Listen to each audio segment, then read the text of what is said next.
Bugungi obzorimizda bo'ladigan modellar MSI Katana 17 modelidan, HP Victus modelidan, HP Omen modelidan, MSI Pulse hamda Asus VivoBook S14 modellaridan bo'ladi. Assalomu alaykum hurmatli YouTube foydalanuvchilari hamda YouTube kanalimiz obunachilari. Bugungi video roligimizda premium gaming notebooklar obzori bo'ladi.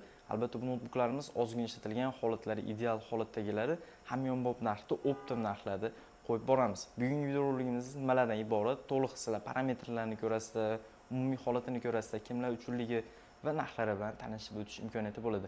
Sizlardan ko'p vaqtingiz olmagan holda, kuttirmagan holda birinchi bo'lib MSI Katana modelimizdan obzorimizni boshlaymiz. Notebookimiz holatlarini bitta o'zingizlar ko'ringlar. Juda ham yaxshi, zo'r, ideal holati bo'lib turibdi. To'liq ichki, ustki tag korpuslari to'liq premium plastmassalardan foydalanilgan bo'ladi.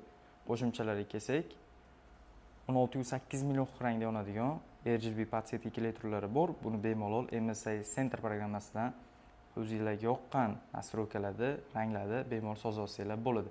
Ekran zoomlariga keladigan bo'lsak, notebookimizda 17.3 zoomli Full HD IPS 144 Hz sRGB displeylari mavjud bo'ladi. Parametrlari bilan endi to'liq tanishib o'tamiz. Bu notebookimizda 2026-yilda zamonaviy kasblarda o'rgangani Intel Core i7 13620H protsessorlar joylashtirilgan. Bu protsessor bilan istalgan sohada bemalol maza qilib ishlatsanglar bo'ladi. Xohlasanglar montajda, xohlasanglar programmistlikda, xohlasanglar sun'iy intellektda yadro potoklari 10 yadro 16 potok, har biri 2.4 Hz dan max boostda 5.10 Hz gacha bemalol razgomala oladi. Tezkor xotiralarga keladigan bo'lsak, 16 GB DDR5 5200 chastotada bo'ladi. Buni yana bemalol o'zingizlarga kerak bo'lsa 32 GB gacha upgrade qilsanglar, ya'ni kuchaytirsanglar bo'ladi. Doimiy xotiralarga keladigan bo'lsak, notebookimizda 512 GB lik NVMe M.2 SSDlari bor. Buni ham aytib o'tganimdek, agar o'zingizlarga ko'proq xotira kerak bo'lsa, 1 TB gacha va undan oshiq terabaytlargacha kuchaytirsanglar bo'ladi. Video kartalari ikkita. Birinchi video kartasi Intel UHD, ikkinchi video kartasi video montaj, 3D Max, grafik dizayn hamda 2026-yilda kuchli o'yinlarda o'ynash uchun Nvidia GeForce RTX 4060 8 GB video kartalari bor. Notebookimiz umumiy holatlarini ko'rdinglar, operatsiyalari bilan tanishtirib o'tdim. Endi sizlarga narxi bilan tanishtirib o'tib ketaman. Notebookimiz narxini aynan siz uchun, YouTube'dagi mijozlarimiz uchun, YouTube'ga obuna bo'lgan mijozlarimiz uchun $799 qilib beramiz. Notebookimizni ham sizlar uchun olib qo'yamiz, garantiyalari mavjud. 12 ta viloyatga agar YouTube kanalimizga obuna bo'lgan bo'lsanglar, dastavkalari, ya'ni yetkazib berishlari besplatniy tekin bo'ladi. Sizlarga ko'rsatmoqchi bo'lgan ikkinchi modelim HP Victus 15 modelidan. HP Victus bu eng oddiy model emas, eng flowy model hisoblanadi. Birinchi o'rinda holatlari bilan tanishtirib o'tib ketay. Holatlari juda ham yaxshi, zo'r holatda turibdi. To'liq korpuslari, uniki ham premium plastmassalardan foydalanilgan. Ust korpuslarini ham ko'rishingiz mumkin. Juda ham tiniq, yaxshi holatda turibdi. Qo'shimchalarga keladigan bo'lsak, notebookimizda to'liq oq rangdagi podset ekletorlari bor. Buni bemalol yarkislarini 10 MHz dan soza olsanglar bo'ladi.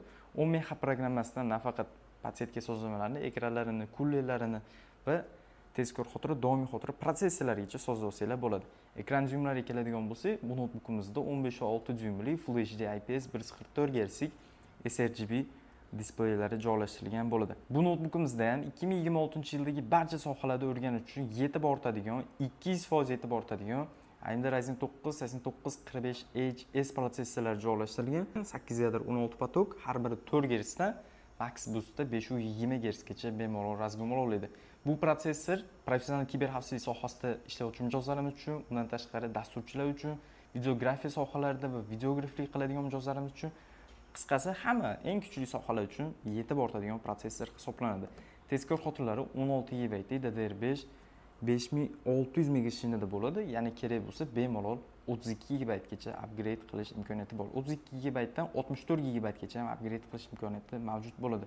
Doimiy xotiralarga keladigan bo'lsak, notebookimizda 512 GB lik NVMe M.2 SSDlari bor. Buni ham kerak bo'lsa 1 TB va undan oshiq terabaytlarga kuchaytirsanglar bo'ladi. Video kartalari ikkita. Birinchi video kartasi AMD Radeon ekonomli ishlash uchun, ikkinchi video kartasi Nvidia GeForce RTX 4060 8 GB video kartasi bor. Bu video karta bilan 2026-yilda barcha sohalarda ishlasanglar bo'ladi, ya'ni 3D Max, video montaj, After Effects, videograf bo'lsanglar bemalol professional tarzda After Effects videolaringizni ham bemalol montaj qilsanglar bo'ladi. Agar gamer bo'lsanglar, barcha sizlar xohlagan o'yinlarni o'rtacha sozlamalarda va yuqori sozlamalarda bemalol o'ynasanglar bo'ladi.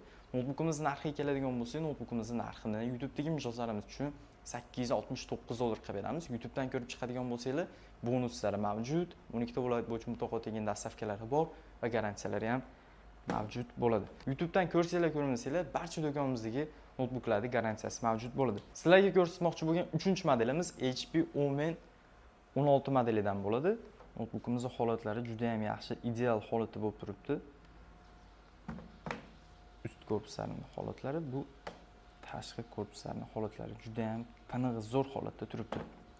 O'zingizlardan videoda ko'rayotgan bo'lsanglar kerak. Notebookimizning qo'shimchalariga keladigan bo'lsak, notebookimizda oq rangdagi podsetka keltiruvlari bor. Akustika sistemasi Bang & Olufsen. Bu podsetkalarini, ekran sozlamalarini, protsessor sozlamalarini Omen Hub programmasi orqali bemalol soza olsanglar bo'ladi. Notebookimizda 16 dyuymli 2.5K 240 Hz displeylari mavjud. Parametrlarga keladigan bo'lsak, notebookimizning protsessorlari Intel Core i9 13900HX protsessor, professional protsessor, 24 yadro 32 potok, har biri 220 Hz dan max boostda 540 Hz gacha razgom ola oladi. Cache pamitlari 36 MB. Bu protsessorda 2026-yilda barcha sohalarda maza qilib ishlash imkoniyati mavjud. Xohlasanglar 3D Max'da, xohlasanglar videografiya sohalarida, xohlasanglar kiberxavfsizlik, xohlasanglar dasturchilik, barcha sizlar aytgan sohani ko'tarib beradi va maza qilib ishlashga imkoniyat qilib bera oladi. Tezkor xotiralari 16 GB lik 4800 MHz bo'ladi. Buni yana bemalol 32 GB gacha agar kerak bo'lsa upgrade qilsanglar bo'ladi. Doimiy xotiralar esa 1 TB lik NVMe M.2 SSD, o'zi 1 TB barcha sohaga yetib, oshib, ortiq bo'lsa kerak. Video kartalari ikkita. Birinchi video kartasi Intel UHD, ikkinchi video kartasi bo'lsa Nvidia GeForce RTX 4060 8 GB video kartasi bor. Bu notebookimizda bor protsessor va video karta bilan sizlar 2026-yilda 3D Max, grafik dizayn, sun'iy intellekt sohalari, kiberxavfsizlik sohalari, dasturchilik hamda men aytib o'tmagan barcha sohalarda professional ishlab o'rgansanglar bo'ladi. Notebookimizning narxiga keladigan bo'lsak, notebookimizning narxini YouTube'dagi mijozlarimiz uchun $999 qilib beramiz. Garantiyalari mavjud, 12 ta viloyat bo'yicha mutlaqo tekin dastavkalari bor va YouTube'dan ko'rib chiqadigan bo'lsanglar, bonuslarini qilib beramiz albatta. Notebookimizni ham sizlar uchun olib qo'yamiz. Obzorimizdagi 4-modelimiz MSI Pulse 17 modelida. Katana bilan juda ham katta raziyasi yo'q, plastmassalari, ichki korpuslarida, lekin parametr jihatidan ancha katta raziyalari bor. Notebookimizning holati bilan bitta tanishib o'tib ketdinglar. Juda ham yaxshi, ideal, zo'r holatda turibdi. Ust korpuslari ham juda ham yaxshi, zo'r holatda. Ust korpusida farqi bor. MSI Katana modelida plastmassa bo'ladi, ko'rib o'tdinglar. Bu Pulse'da bo'lsa metallический korpus bo'ladi. Notebookimizning qo'shimchalariga keladigan bo'lsak, to'liq 16.8 million rangga yonadigan podsetkalari bor. Bu podsetkalarni, ekran sozlamalarini, hamma sozlamalarni bemalol MSI Center programmasi orqali sozlasanglar bo'ladi. Bu MSIda ham Omen Hub'ga o'xshab, Armoury Crate'ga o'xshab o'zining dasturiy ta'minoti bor. Ekran zoomlariga keladigan bo'lsak, notebookimizda 17.3 dyuymli QHD 2.5K 240 Hz adaptiv IPS displaylari joylashtirilgan bo'ladi. Bu notebookimizda Intel Core i9 13900H protsessorlar joylashtirilgan, 14 yadro 20 potok, boshlang'ich Hz 410 Hz dan max boostda 540 Hz gacha, ya'ni 504 Hz gacha bemalol razgom ola oladi. Tezkor xotiralari 16 GB, DDR5 4800 chastotali, buni kerak bo'lsa 64 GB gacha upgrade qildirish imkoniyati bor. Upgrade qilish kerak bo'lsa, o'zimizga kelsanglar, xudo xolasa kuchaytirib beramiz. Doimiy xotirasi bo'lsa 512 GB lik NVMe M.2 SSD bo'ladi. Buni ham kerakligicha kuchaytirsanglar bo'ladi. Video kartalariga keladigan bo'lsak, notebookimizda Nvidia GeForce RTX 4070 8 GB video kartalari bor. Bu video karta bilan 2026-yilda Blender dasturida, 3D Max sohalarida va barcha 3D grafika, undan tashqari Motion, After Effects, Premiere Pro sohalarida maza qilib ishlashda imkoniyati mavjud bo'ladi. O'yinlarga keladigan bo'lsak, barcha sizlar aytgan o'yinlarni ko'tarib beradi. Maksimum nastroykada va sredniy nastroykalarda bemalol nastroyka qilib o'ynasanglar bo'ladi. Notebookimizning narxini YouTube'dagi mijozlarimiz uchun, YouTube kanalimizga obuna bo'lgan mijozlarimiz uchun $1055 qilib beramiz. O'zbekiston bo'yicha mutlaqo tekin dastavkalari bor. YouTube'dan ko'rib chiqsanglar, har doim aytib o'tganimdek bonuslarni qilib beramiz, xudo xolasa. Bemalol kelsanglar bo'ladi, holatlari ham tiniq holatda. Manzilimiz Andijon shahar 2-mikrorayon, Mashhab ko'chasi 245-uyda mo'ljal shu Zesty katta supermarket bor, shuni ro'parasida. Keladigan bo'lsanglar, shu yerda nomerlar qoldirib qo'yaman. Adminlarimizga telefon qilib bemalol lokatsiyalarni tashlatib olsanglar bo'ladi va adminlarimiz o'zlari ham tushuntirib beradi.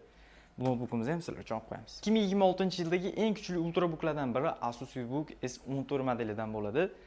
Juda ham holatlari ideal, tiniq holatda. Bu notebookimizni professional sun'iy intellekt bilan ishlayman degan mijozlarimiz uchun tavsiya beramiz.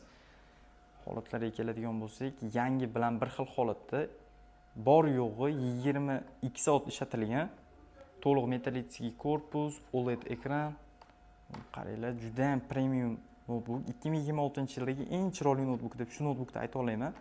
Ishlab chiqarilgan sanasi 2026-yil. Bor yo'g'i 22 soat ishlatilgan deb o'zi ikkinchi aytishim. Bu notebookimizning qo'shimchalari juda ham ko'p. Birin-ketin sanab o'tib ketamiz. Birinchi qo'shimchasi 4 xil rangda o'ynaydigan podsetka keltiruvlari bor. Buni bemalol MyAsus programmasi orqali sozlashinglar bo'ladi. Ikkinchi qo'shimchasi bu notebookimizda Dolby Atmos mavjud. Dolby Atmos nima? Qisqacha informatsiya berib o'tib ketaman. Dolby Atmos yo'q notebook bilan Dolby Atmos bor notebookning farqi, Dolby Atmos bor notebookning ekrani yarkiyroq, svetlari, ranglari sochunroq chiqadi. Uchinchi qo'shimchasi notebookimizda Harman Kardon akustika sistemasi joylashtirilgan bo'ladi. Bu akustika sistema asosan Mercedes, BMWlarda ishlatiladi. Akustika sistema nima? Bilmaganlar uchun ovoz chiqarishi odatiy notebooklarga nisbatan buniki ancha tiniq, emotionalroq bo'ladi. Notebookimizda displeylarga keladigan bo'lsak, notebookimizda 2K OLED Dolby Vision'ni to'liq qo'llab-quvvatlaydigan displeylar joylashtirilgan bo'ladi. Qo'shimchasiga Face ID tizimi ham mavjud. Ultrabookimizda AMD Ryzen i9 HX 370W protsessorlar joylashtirilgan. Bu protsessor Intel Core i9 16-pakalignani HX protsessorligiga to'g'ri keladi agar Intel bilan taqqoslaganda. Yadro potoklari 12 yadro 24 potok, boshlang'ich gersi 2 Gz dan max boostda 5-10 Gz gacha bemalol razgon ola oladi. Tezkor xotiralari DDR5 LP 24 GB li 7,5 ming chastali bo'ladi. Doimiy xotirlarga keladigan bo'lsak, bu notebookimizda 512 GB li NVMe M.2 SSDlari mavjud. Qo'shimchasiga bu notebookimizda Neuron protsessorlari ham joylashtirilgan bo'ladi. Bu notebookimizda video boshida aytib o'tganimdek, professional sun'iy intellekt bilan ishlasanglar bo'ladi, dasturlash bilan ishlasanglar bo'ladi, kiberxavfsizlik va shu dasturchilik bilan bog'liq ishlarda maza qilib ishlasanglar bo'ladi. Undan tashqari men aytib o'tmagan barcha soha vakillari ishlatsa bo'ladi. 3D Max, grafika va o'yinlardan tashqari notebookimiz barcha soha vakillari uchun 100% to'g'ri keladi. Notebookimiz narxiga keladigan bo'lsak, notebookimiz narxini Instagramdagi, YouTube'dagi mijozlarimiz uchun, obunachilarimiz uchun 839 dollar qilib beramiz. 12 ta viloyat bo'yicha mutlaqo tekin dastavkalari bor. Yangi notebook bor yo'g'i 21 soat ishlatilib qolgan. Bu videomizdagi narxlar va kanalimizga joylangan barcha videodagi narxlar optim narx hisoblanadi. Bunaqa optim narxlarda mijozlar uchun faqat laptop store taqdim qila oladi. Laptop YouTube kanalidan tashqari Telegram kanalimiz ham mavjud. Telegram kanalimizga obuna bo'lsanglar, YouTube'ga nisbatan Telegram kanalimizga ko'proq yangiliklar chiqib boradi. Shu uchun Telegram kanalimizni maslahat beraman. Telegram kanalimizda to'liq studiyada olingan rasmlari, narxlari va adminlarimizning nomerlari, bundan tashqari protsessori to'liq konfiguratsiyalari bilan tanishib o'tish imkoniyati bo'ladi. Sizlar bilan Muhammad Salam bo'ldi. Sizlar laptop kanalida bo'ldinglar. Keyingi video roliklarimiz qanaqa notebooklar bo'lishini kommentariyalarimizni yozib qoldiringlar. Agar bu notebooklar, sizlar yozgan notebooklar bizda bo'ladigan bo'lsa, obzor qilishga harakat qilamiz. Sog'-salomat bo'linglar. Instagramimizga obuna bo'ladigan bo'lsanglar, live formatida videolarni chiqarib boramiz. YouTube'ga nisbatan Instagramimiz va Telegramimiz aktivniroq yuritiladi. Bilasizlar, YouTube yuritish ancha qiyinroq. Operator videoga olib berish kerak, video montajyor video qilib berish kerak, grafik dizayner preview qilib berish kerak. Shuni hisobiga vaqt cho'zilib ketib qoladi. Shu uchun Instagram va Telegramimizga obuna bo'lishinglarni maslahat beraman. Sog' bo'linglar.